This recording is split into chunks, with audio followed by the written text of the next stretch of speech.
ओम नमो भगवते वासुदेवाय। भगवान बृहस्पति देव की पूजा अर्चना के लिए बृहस्पतिवार को व्रत करके बृहस्पतिवार व्रत की कथा का श्रवण करना चाहिए। बृहस्पतिवार का व्रत करने और व्रत कथा सुनने से स्त्री पुरुषों की सभी मनोकामनाएं पूरी होती है। इस व्रत से धन संपत्ति की प्राप्ति होती है, निसंतानों को पुत्र प्राप्ति होती है, परिवार में सुख शांति बनी रहती है, सभी आनंद पूर्वक रहते हैं। इस व्रत में व्रत कथा का श्रवण करने का विशेष महत्व है। अब आइए सुनते हैं बृहस्पतिवार व्रत कथा। प्राचीन समय की बात है। भारत में एक राजा राज्य करता था। वह बड़ा प्रतापी तथा दानी था। वह नित्य प्रति मंदिर में भगवत दर्शन करने जाता था। वह ब्राह्मण और गुरु की सेवा किया करता था। उसके द्वार से कोई भी याचक निराश होकर नहीं लौटता था। वह प्रत्येक गुरुवार को व्रत रखता एवं पूजन करता था। हर दिन गरीबों की सहायता करता था, परंतु यह सब बातें उसकी रानी को अच्छी नहीं लगती थी। वह न तो व्रत करती और न किसी को एक भी पैसा दान में देती थी। वह राजा से भी ऐसा करने को मना किया करती थी। एक समय की बात है, राजा शिकार खेलने वन को चले गए। घर पर रानी और दासी थी। उस समय गुरु बृहस्पति साधु का रूप धारण कर राजा के दरवाजे पर भिक्षा मांगने आए। साधु ने रानी से भिक्षा मांगी तो वह कहने लगी, हे साधु महाराज, मैं इस दान और पुण्य से तंग आ चुकी हूँ। इस कार्य के लिए तो मेरे पति देव ही बहुत हैं। अब आप ऐसी कृपा करें कि सारा धन नष्ट हो जाए तथा मैं आराम से रह सकूं। साधु रूपी बृहस्पति देव ने कहा, हे देवी, तुम बड़ी विचित्र हो। संतान और धन से कोई दुखी नहीं होता है, इसको सभी चाहते हैं। पापी भी पुत्र और धन की इच्छा करता है। अगर तुम्हारे पास धन अधिक है तो भूखे मनुष्यों को भोजन कराओ, प्याऊ लगाओ, ब्राह्मणों को दान दो, धर्मशालाएं बनवाओ, कुआं, तालाब, बावड़ी, बाग, बगीचे आदि का निर्माण कराओ तथा निर्धनों की कुंवारी कन्याओं का विवाह कराओ, साथ ही यज्ञ आदि करो। इस प्रकार के कर्मों से आपके कुल का और आपका नाम परलोक में सार्थक होगा एवं स्वर्ग की प्राप्ति होगी। परंतु रानी साधु की इन बातों से खुश नहीं हुई। उसने कहा, हे साधु महाराज, मुझे ऐसे धन की आवश्यकता नहीं जिसको मैं अन्य लोगों को दान दूं तथा जिसको रखने और संभालने में ही मेरा सारा समय नष्ट हो जाए। साधु ने कहा, हे देवी, यदि तुम्हारी ऐसी इच्छा है तो जैसा मैं तुम्हें बताता हूँ तुम वैसा ही करना। बृहस्पतिवार के दिन घर को गोबर से लिपना, अपने केसों को पीली मिट्टी से धोना, केसों को धोते समय स्नान करना, राजा से कहना वह हजामत करवाए, भोजन में मांस मदिरा खाना, कपड़ा धोबी के यहाँ धुलने देना। इस प्रकार 7 बृहस्पतिवार करने से तुम्हारा धन नष्ट हो जाएगा। यह कहकर साधु महाराज रूपी बृहस्पति देव अंतर ध्यान हो गए। रानी ने साधु के कहने के अनुसार 7 बृहस्पतिवार तक वैसा ही करने का विचार किया। साधु के बताए अनुसार कार्य करते हुए केवल 3 बृहस्पतिवार ही बीते थे कि उसकी समस्त धन संपत्ति नष्ट हो गई। भोजन के लिए दोनों समय परिवार तरसने लगा तथा सांसारिक भोगों से दुखी रहने लगा। तब वह राजा रानी से कहने लगा कि हे रानी, तुम यहाँ पर रहो, मैं दूसरे देश को जाता हूँ, क्योंकि यहाँ पर मुझे सभी मनुष्य जानते हैं, इसलिए मैं यहाँ कोई कार्य नहीं कर सकता। मैं अब परदेश जा रहा हूँ, वहां कोई काम धंधा करूंगा, शायद हमारे भाग्य बदल जाए। ऐसा कहकर राजा परदेश चला गया। वह वहां जंगल से लकड़ी काट कर लाता और शहर में बेचता। इस तरह जीवन व्यतीत करने लगा। इधर राजा के बिना रानी और दासियां दुखी रहने लगी। किसी दिन भोजन मिलता और किसी दिन जल पीकर ही रह जाती। एक समय रानी और दासियों को 7 दिन बिना भोजन के व्यतीत करना पड़ा।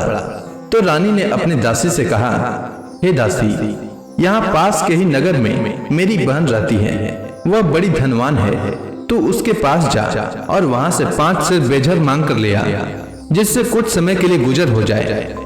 दासी रानी की बहन के पास गई। रानी की बहन उस समय पूजा कर रही थी। बृहस्पतिवार का दिन था।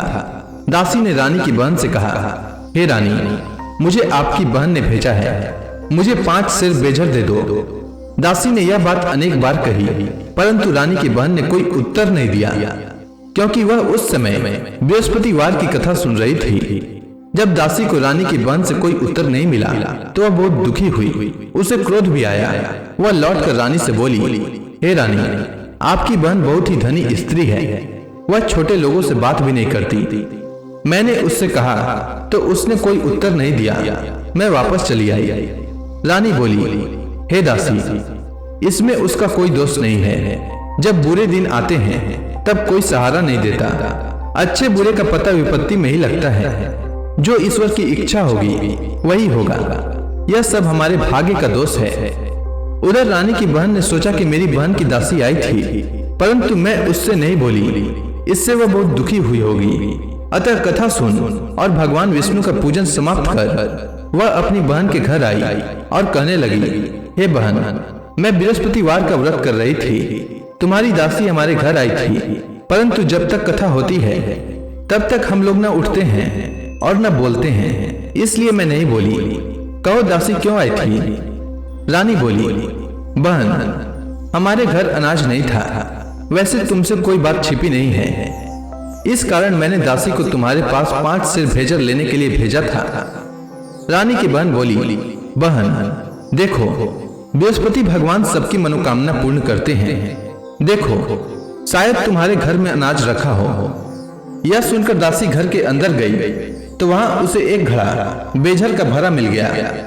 उसे बड़ी हैरानी हुई क्योंकि उसने एक एक बर्तन देख लिया था। उसने बाहर आकर रानी को बताया।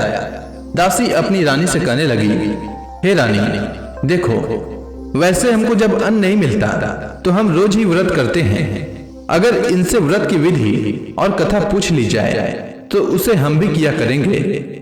दासी के कहने पर रानी ने अपनी बहन से बृहस्पतिवार व्रत के बारे में पूछा। उसकी बहन ने बताया, हे रानी बहन, बृहस्पतिवार को सूर्योदय से पूर्व उठकर स्नान करके बृहस्पतिवार का व्रत करना चाहिए, लेकिन उस दिन सिर नहीं धोना चाहिए। बृहस्पतिवार के व्रत में चने की दाल और मुनक्का से विष्णु भगवान का केले के वृक्ष की जड़ में पूजन करें तथा दीपक जलाएं। उस दिन एक ही समय भोजन करें। भोजन पीले खाद्य पदार्थ का करें तथा कथा सुने। इस प्रकार करने से गुरु भगवान प्रसन्न होते हैं, अन्न पुत्र धन देते हैं, मनोकामना पूर्ण करते हैं। व्रत और पूजन की विधि बताकर रानी की बहन अपने घर लौट गई। रानी और दासी दोनों ने निश्चय किया कि बृहस्पति देव भगवान का पूजन जरूर करेंगे। 7 दिन बाद जब बृहस्पतिवार आया तो उन्होंने व्रत रखा।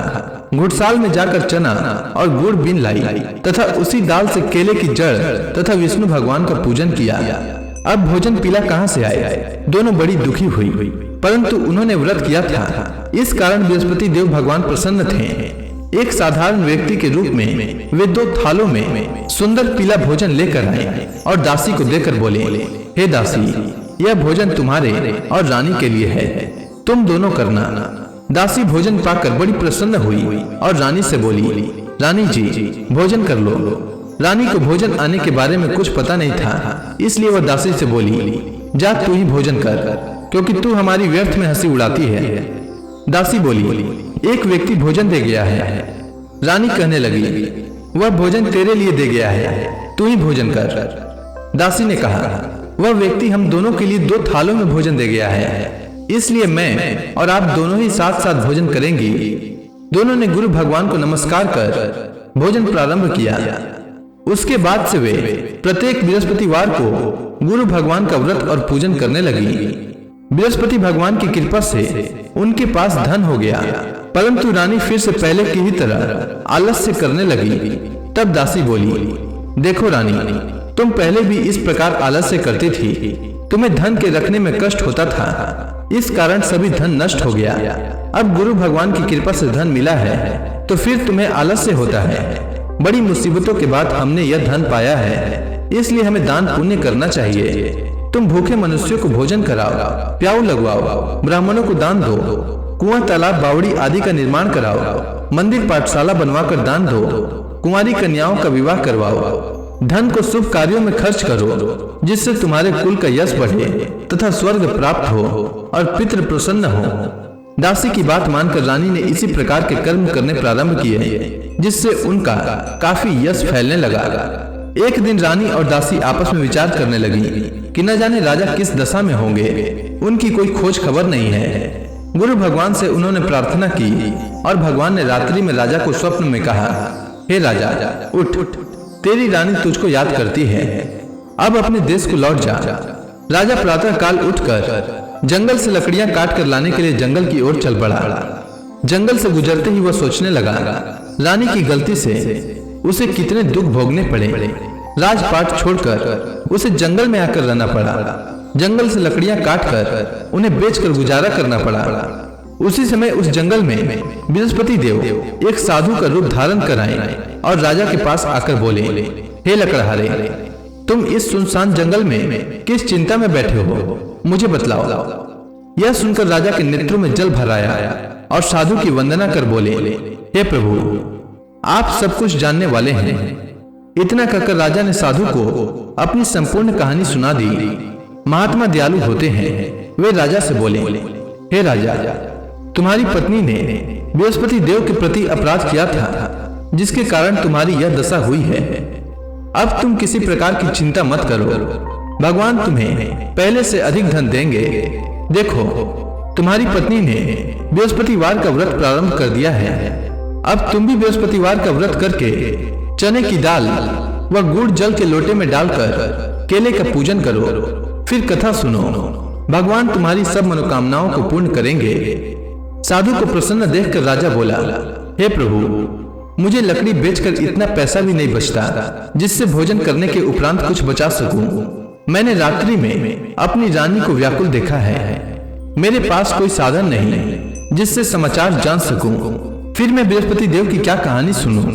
मुझको तो कुछ भी मालूम नहीं है। साधु ने कहा, हे राजा, तुम किसी बात की चिंता मत करो। बृहस्पतिवार के दिन तुम रोजाना की तरह लकड़ियां लेकर शहर में जाओ।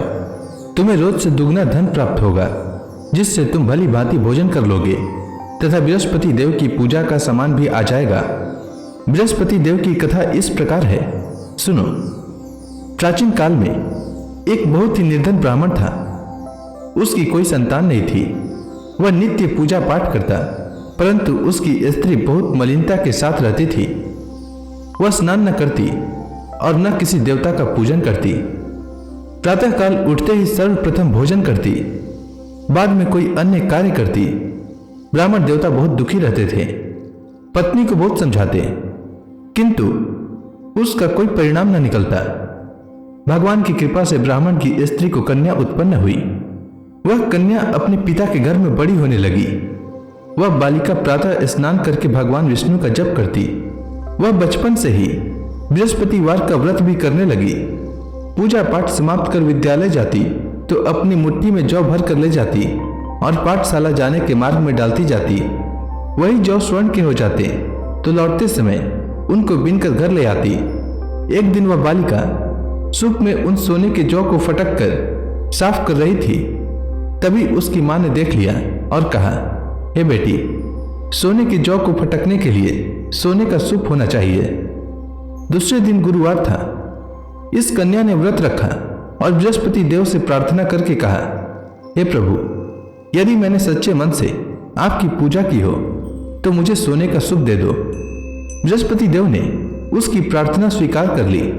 रोजाना की तरह वह बालिका जौ फैलाती हुई स्कूल चली गई। स्कूल से लौटकर जब वह जौ बीन रही थी तो बृहस्पति देव की कृपा से उसे सोने का सूप मिला। उसे वह घर ले आई और उससे जौ साफ करने लगी, परंतु उसकी मां का वही ढंग रहा। एक दिन की बात है, वह कन्या सोने के सूप में जौ साफ कर रही थी। उस समय उस नगर का राजकुमार वहां से होकर निकला। इस कन्या के रूप और सोने के सूप में जौ को साफ करते देखकर वह उस कन्या पर मोहित हो गया। राजमहल आकर वह भोजन तथा जल त्याग कर उदास होकर लेट गया। राजा को जब राजकुमार द्वारा अन्न जल त्यागने का समाचार ज्ञात हुआ तो अपने मंत्रियों के साथ वह अपने पुत्र के पास गए और बोले, हे बेटा, तुम्हें किस बात का कष्ट है? किसी ने अपमान किया है अथवा कोई और कारण है? मुझे बताओ, मैं वही करूंगा जिससे तुम्हें प्रसन्नता हो। राजकुमार ने अपने पिता की बातें सुनी तो वह बोला, मुझे आपकी कृपा से किसी बात का दुख नहीं है। किसी ने मेरा अपमान नहीं किया है, परंतु मैं उस लड़की के साथ विवाह करना चाहता हूं जो सोने के सूप में जौ साफ कर रही थी। यह सुनकर राजा आश्चर्य में पड़ गया और बोला, हे बेटा, इस तरह की कन्या का पता तुम्हें लगाओ। मैं उसके साथ तुम्हारा विवाह अवश्य ही करवा दूंगा। राजकुमार ने राजा को उस लड़की के घर का पता बतलाया। मंत्री उस लड़की के घर गया और राजा का आदेश ब्राह्मण को सुनाया। कुछ ही दिन बाद ब्राह्मण की कन्या का विवाह राजकुमार के साथ संपन्न हो गया। कन्या के घर से जाते ही उस ब्राह्मण देवता के घर में पहले की भांति गरीबी का निवास हो गया। अब भोजन के लिए भी अन्न बड़ी मुश्किल से मिलता था। एक दिन दुखी होकर ब्राह्मण अपनी पुत्री से मिलने गया। बेटी ने पिता की दुख की अवस्था को देखा और अपनी मां का समाचार पूछा। ब्राह्मण ने सभी हाल कहा। कन्या ने बहुत सा धन देकर अपने पिता को विदा कर दिया। इस तरह ब्राह्मण का कुछ समय सुखपूर्वक व्यतीत हुआ, लेकिन कुछ दिन बाद फिर वही हाल हो गया। ब्राह्मण फिर अपनी कन्या के यहाँ गया और सभी हाल कहा तो पुत्री बोली, हे पिताजी, आप माता जी को यहाँ लिवा लाओ, मैं उन्हें वह विधि बता दूंगी जिससे गरीबी दूर हो जाए। ब्राह्मण देवता अपनी स्त्री को साथ लेकर अपनी पुत्री के पास राजमहल पहुंचे तो पुत्री अपनी मां को समझाने लगी, हे मां, तुम प्रातः काल उठकर प्रथम स्नान आदि करके विष्णु भगवान का पूजन करो तो सब दरिद्रता दूर हो जाएगी। परंतु उसकी मां ने उसकी एक बात नहीं मानी। वह प्रातः काल उठकर अपनी पुत्री का बचा जूठन खा लेती थी। एक दिन उसकी पुत्री को बहुत गुस्सा आया। उसने एक रात एक कोठरी से सारा सामान निकाल दिया और अपनी मां को उसमें बंद कर दिया। प्रातः उसमें से उसे निकाला तो स्नान आदि करा के पूजा पाठ करवाया तो उसकी मां की बुद्धि ठीक हो गई। इसके बाद वह नियम से पूजा पाठ करती और प्रत्येक बृहस्पतिवार को व्रत रखने लगी। इस व्रत के प्रभाव से उसकी मां भी बहुत धनवान हो गई और बृहस्पति देवता के प्रभाव से स्वर्ग को गई। वह ब्राह्मण भी सुखपूर्वक इस लोक का सुख भोग कर स्वर्ग को प्राप्त हुआ।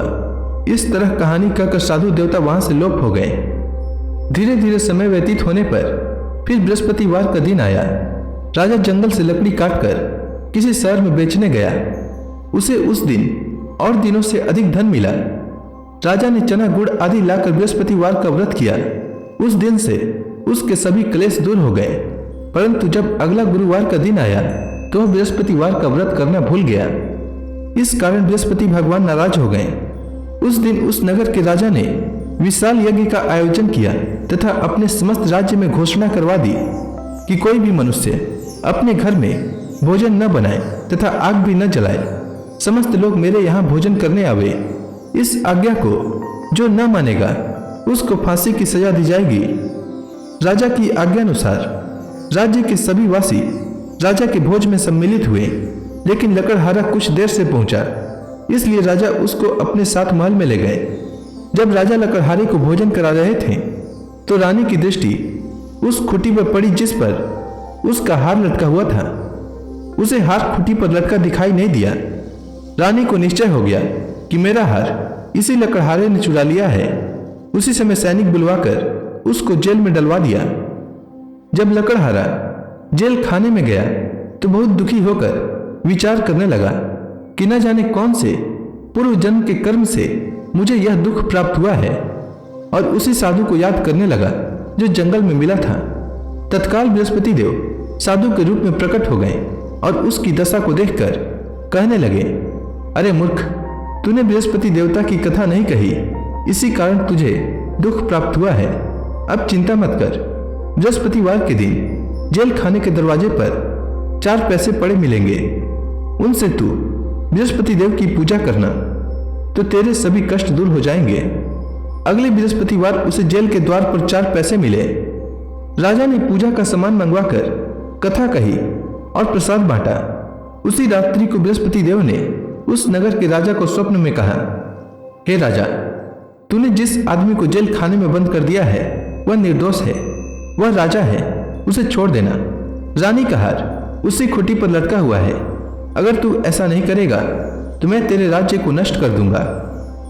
राजा प्रातः काल उठा और खुटी पर हार टंगा देखकर लकड़हारे को बुलाकर क्षमा मांगी तथा राजा के योग्य सुंदर वस्त्र आभूषण भेंट कर उसे विदा किया।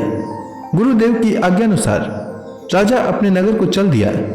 राजा जब नगर के निकट पहुंचा तो उसे बड़ा ही आश्चर्य हुआ। नगर में पहले से अधिक बाग, तालाब और कुएं तथा बहुत सी धर्मशालाएं, मंदिर आदि बने हुए थे। राजा ने पूछा कि यह किसका बाग और धर्मशाला है। तब नगर के सब लोग कहने लगे कि यह सब रानी और दासी द्वारा बनाए गए हैं। राजा को आश्चर्य हुआ और गुस्सा भी आया। जब रानी ने खबर सुनी कि राजा आ रहे हैं तो उसने अपनी दासी से कहा, हे दासी, देख राजा हमको कितनी बुरी हालत में छोड़ गए थे।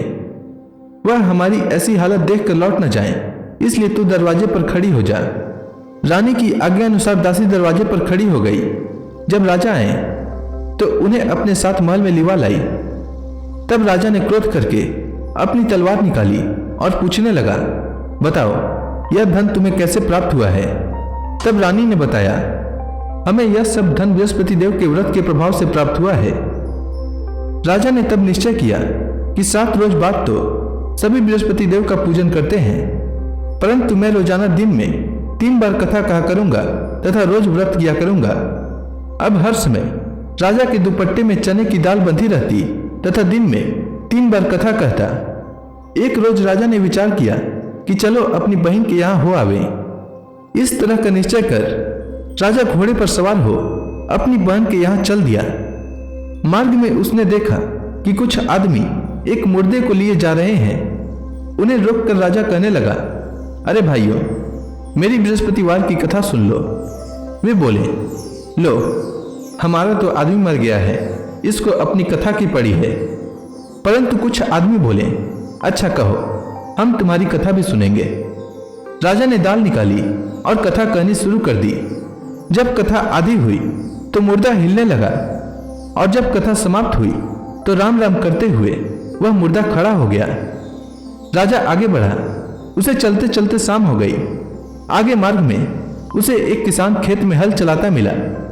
राजा उससे बोला, अरे भैया, तुम मेरी बृहस्पतिवार की कथा सुन लो। किसान बोला, जब तक मैं तेरी कथा सुनूंगा तब तक 4 हरया जोत लूंगा। जा अपनी कथा किसी और को सुनाना। राजा आगे चलने लगा। राजा के हटते ही बैल पछाड़ खाकर गिर गए तथा किसान के पेट में बहुत जोर से दर्द होने लगा। उसी समय किसान की पत्नी रोटी लेकर आई। उसने जब यह देखा तब हाल पूछा। बुढ़िया दौड़ी दौड़ी उस घुड़सवार के पास गई और उससे बोली, मैं तेरी कथा सुनूंगी, तू अपनी कथा मेरे खेत पर ही चलकर कहना। राजा ने लौटकर बुढ़िया के खेत पर जाकर कथा कही, जिसके सुनते ही बैल खड़े हो गए तथा किसान के पेट का दर्द भी बंद हो गया। राजा अपनी बहन के घर पहुंच गया। बहन ने भाई की खूब मेहमानी की।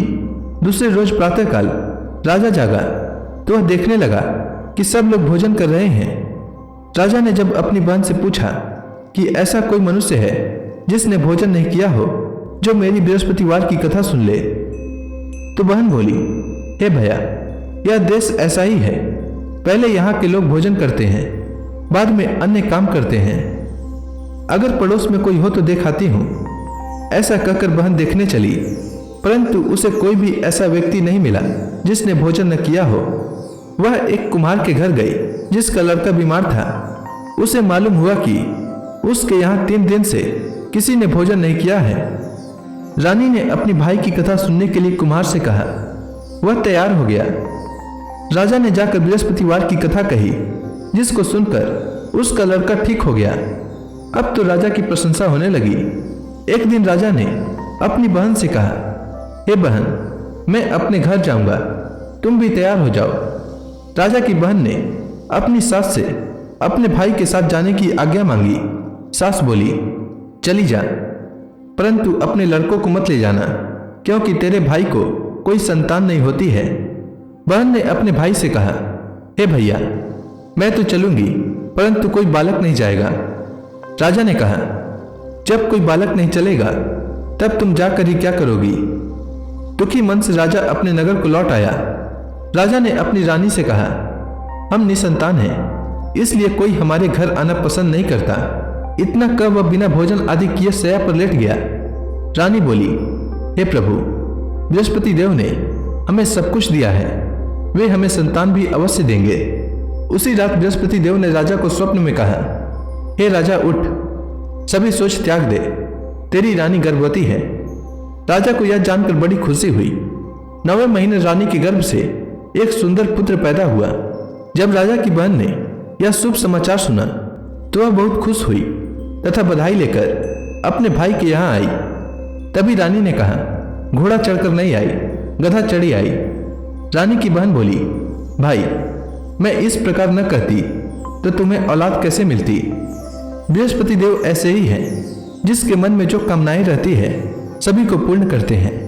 जो सद्भावना पूर्वक बृहस्पतिवार का व्रत करता है एवं यह कथा पढ़ता है अथवा सुनता है और दूसरों को सुनाता है, बृहस्पति देव उसकी सभी मनोकामना पूर्ण करते हैं। बृहस्पति देव उनकी सदैव रक्षा करते हैं। जो संसार में सद्भावना व सच्चे हृदय से बृहस्पति देव का पूजन करते हैं, उनकी सभी मनोकामनाएं उसी प्रकार पूर्ण होती है जैसे रानी और राजा ने बृहस्पति देव की कथा का गुणगान किया। उनकी सभी इच्छाएं बृहस्पति देव ने पूर्ण की। मनुष्य को हृदय से उनका मनन करते हुए जयकारा करना चाहिए।